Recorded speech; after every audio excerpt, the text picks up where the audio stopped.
ओम शांति। हम सभी ब्राह्मणों ने कल इस सीजन का पहला बाप दादा मिलन मनाया। किसी ने मधुबन जाकर मनाया तो किसी ने ऑनलाइन घर बैठे ही।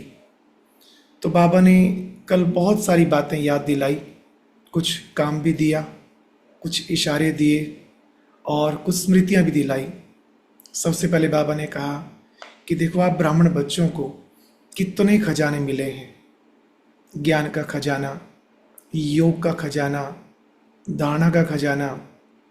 बाबा ने कहा ज्ञान का खजाना ऐसा मिला जिससे आप पहले जो बंधन युक्त थे, कितने सारे बंधन थे, सबसे मुक्त हो गए। फिर योग का खजाना ऐसा मिला जिससे कितनी शक्तियाँ आपने जमा की। और धारणा का खजाना ऐसा मिला जिससे आप सबसे न्यारे और सबके प्यारे लगने लगे। लेकिन इन सब से अलग, सबसे न्यारा और विशेष खजाना बाबा ने कहा समय है। ये संगम युग का समय, इसकी 2 मिनट 2 मास के बराबर नहीं, 2 वर्ष के बराबर है।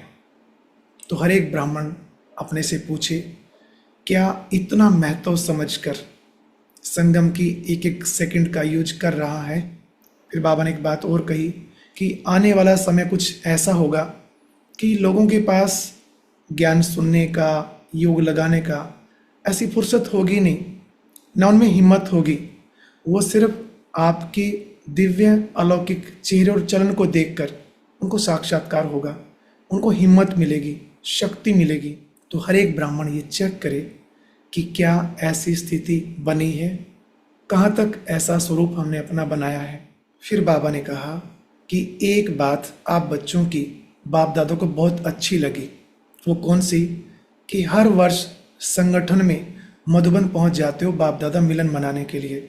ये संगठन बहुत विशेष है जो आपको शक्ति देता है। जब यहाँ आते हो तो 1-2 का अनुभव सुनने के लिए भी आपको मिलता है, बहुत प्राप्तियाँ होती हैं। फिर बाबा ने समय का इशारा दिया और कहा कि अब जो भी देश, जिस कोने में जो भी रहा हुआ है, सबको संदेश दो, क्योंकि समय का अब कोई भरोसा नहीं। पहले भी बाप दादा ने कई बार ये याद दिलाया है, अटेंशन खिंचवाया है कि जो भी होगा अचानक होगा। तो अपने से पूछो, एवर रेडी हो?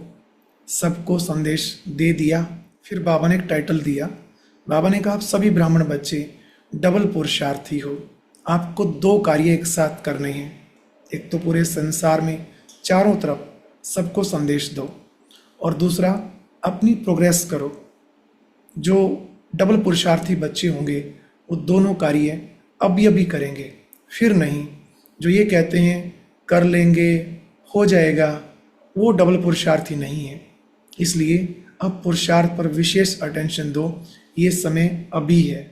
फिर बाबा ने धर्मराजपुरी से बचने की बहुत सहज युक्ति भी सुनाई। बाबा ने कहा सिर्फ 2 काम करो।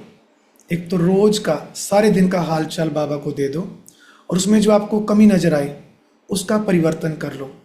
फिर आपको धर्मराजपुरी में नहीं जाना पड़ेगा, क्योंकि आपने सब कुछ बाप को सौंप दिया था, अपना परिवर्तन कर लिया था। फिर बाबा ने कहा कि बाप दादा की एक आश है आप बच्चों के प्रति, क्या आप पूरी करेंगे?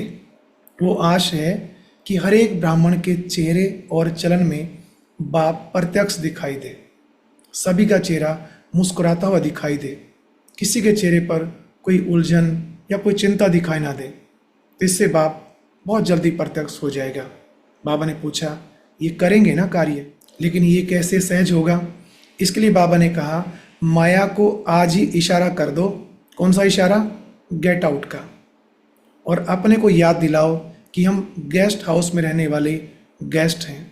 इतना बेहद का वैराग्य हो कि सबकी बुद्धि में एक ही बात फैल जाए, अब घर जाना है, ये दुनिया हमारे रहने लायक है ही नहीं। जब ये चारों तरफ लहर फैल जाएगी तो सबका वैराग्य बेहद का होगा, और माया के विघ्न, जो भी आपको लगता है कि पेपर है, परीक्षा है, कैसे इसको पार करें, फिर ये सारे विघ्न पेपर नहीं लगेंगे, लेकिन एक गिफ्ट लगेगा, आगे बढ़ाने की लिफ्ट हमें महसूस होगी। बाबा ने कहा उमंग उत्साह के पंखों से उड़ते रहो और उड़ाते रहो, चेक भी करते रहो कहीं हमारे पंख कमज़ोर तो नहीं हुए।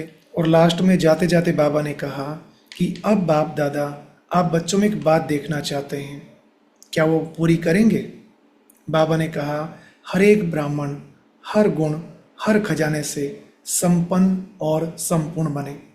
फिर बाबा ने पूछा, ये काम पसंद है? पसंद है? अगर पसंद है तो ताली बजाओ। फिर पूरी सभा ने ताली बजाई। बाबा ने कहा, ये आज जो आपने ताली बजाई, ये सदा याद रखना, आपके मन में ये ताली बजती रहे। ओम शांति। अगर आप इस मुरली को विस्तार से सुनना चाहते हैं तो ऊपर दिए गए बॉक्स पर क्लिक करें और बाप दादा मिलन की पूरी मुरली सुनें।